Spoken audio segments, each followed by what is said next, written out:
So I won't lie, last night when going to this movie, I wasn't feeling a drama. I wasn't feeling a chick flicky abuse film that's 2 hours and 10 minutes long. However, did my mind change? Let's find out.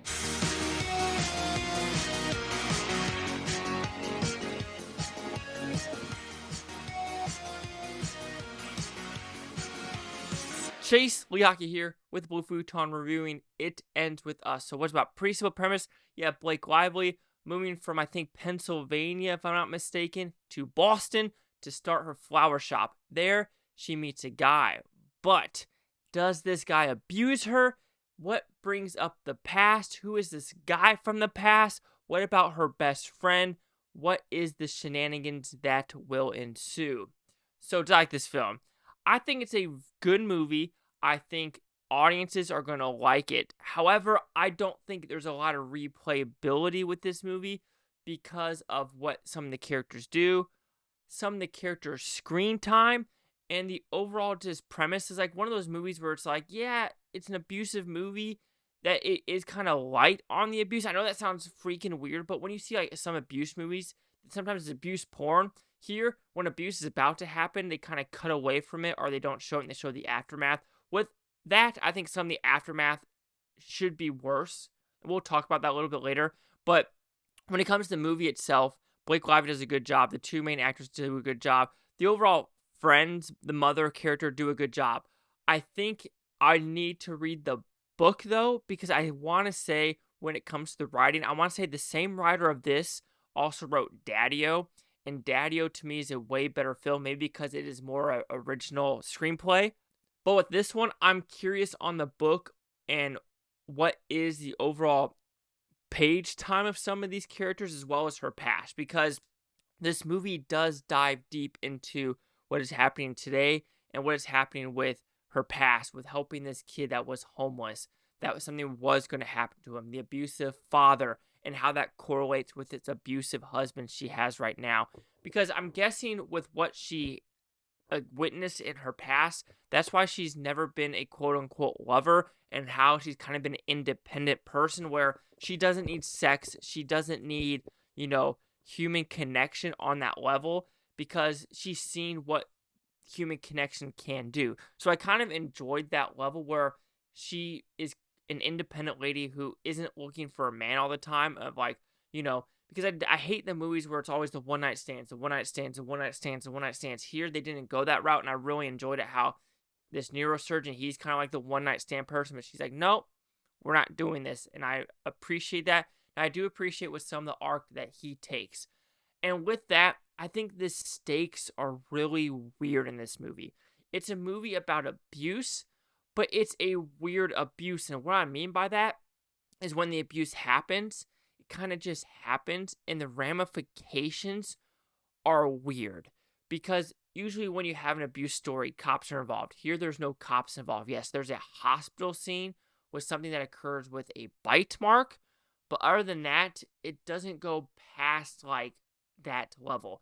Yes, there are levels that when she finally meets her high school lover, it goes a little bit into like fist fighting with the two people because what he experienced with her family and vice versa.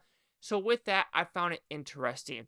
I think Lily's Bloom house or Bloom, the flower shop, is too much. And what I mean by that, I think more simple is better. To me, going into that shop, I would be a little bit overblown with all this stuff happening there. But that's just me personally because I do buy a lot of flowers for people. But there is that.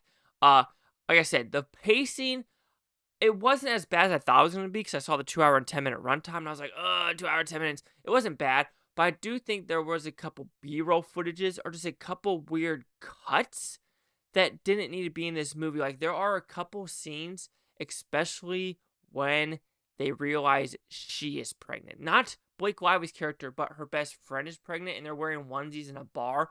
It's a weird 5 to 7 minute scene that sure you need to add it to it, but how they cut it into the movie or the editing of that scene into the movie really felt off-putting and odd where I was just like, oh, it felt like they just added this in there real quick because they need to say a scene that she is pregnant. Like it really didn't flow with the story. And there are a couple scenes like that where you're like, it's not flowing as well as I want to, because like I said, it does like go to the past, present, past, present, past, present.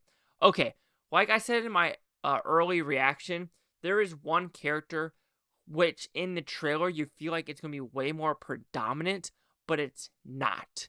And you're just thinking, okay, I understand why they're showing that in the trailer, but then when you watch the movie, I was disappointed because like I want that character to be more in the movie. Yes, I understand that we need to talk about the abusive relationships, but this character I was more intrigued about. We got a lot less of him, and he's maybe in the movie for 25-ish minutes, and that's a big if. Okay, then the abusive scenes.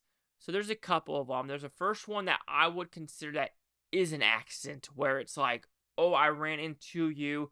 Oh, shit, that's an accident. Like, absolutely, like, could have been done better? Yes, but do I blame him at that level? No, because of, like, it's a flinching thing. Like, oh my God, flinch, you in the way. Oh, shit. The other stuff, unacceptable. There is one where it is a somewhat serious accident, and it's a head injury.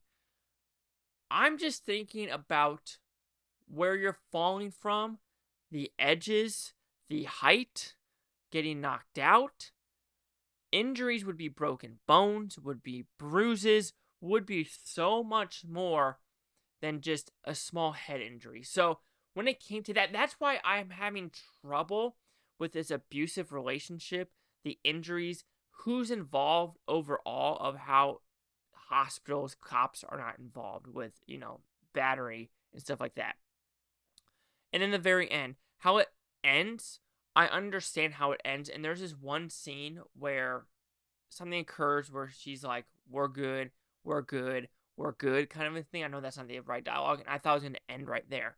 I was like, okay, I'm good with this ending. But they do add another 10-ish minutes to discuss kind of like couple years later, and who she's going to meet again. Which, that's what I'm trying to get at. This timeline of the movie skips so much of 3 months, 9 months, 5 months, 1 year, 2 years, 3 years, 20 years in the past. And I don't mind that.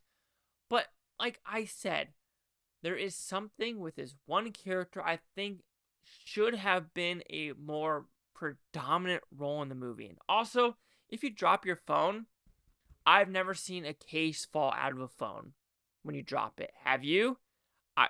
So, yeah. That was another weird one where, like, if I'm dropping my phone, the case should never ever fall off. Anyway, but overall, it ended with us. It is a good movie. It kept me entertained. It kept me intrigued about where these characters are going to go, what choices they're going to make. However, I wasn't a fan with who we're focusing on, how, I wouldn't say downplayed, but it just felt tamed for a story about abuse. And I understand you kind of want to be a clean level field for all, but I didn't like that. So it ends with us. We'll receive a 3.5 out of 5 Futons, which equals at 70%. So see the critics' news scores gave this one. So it ends with us right at 57% with the critics with a 115. Audience scored 94%, which I was probably the only 3 males in that movie theater, and probably 75 females. Anyway, critic consensus. Earnestly performed, if married by clunky dialogue. It ends with us as surprising at its most graceful when it's handled the more provocative elements of its melodramatic source material. I mean, I could agree with that. This movie is about to make some buku bucks. Let's put it that way, though. 70, 94, 57. Chase Leak here with the Blue Futon. Like, comment, subscribe. One more thing is Blue Futontopia. You Blue Futonians, thanks for watching. Have a great day. I don't care if you watch Slate tomorrow, week, month, or a year from now. Every single freaking one of you. Peace and love. And don't abuse people. That shit wrong.